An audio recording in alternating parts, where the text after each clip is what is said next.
சபரிமலை ஐயப்பன் ஏன் நித்திய பிரம்மச்சாரியாக இருக்கிறார் என்று தெரியுமா?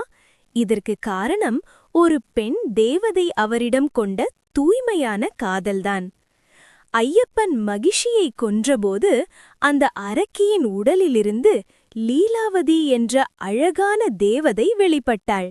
சாப விமோச்சனம் பெற்ற அவள் தன்னை திருமணம் செய்து கொள்ளும்படி ஐயப்பனிடம் வேண்டினாள்.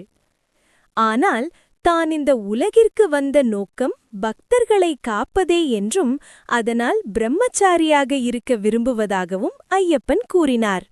இருப்பினும் அவளது காதலை மதித்து ஒரு நிபந்தனை விதித்தார்.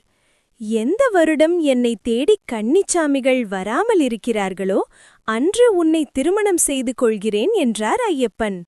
இன்றும் மாளிகைப்புறத்து அம்மனாக அவள் அவருக்காக காத்து கொண்டிருக்கிறாள்.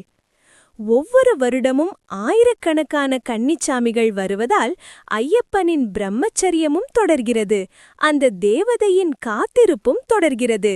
இதுவே சபரிமலையின் காதல் மற்றும் தியாக ரகசியம்.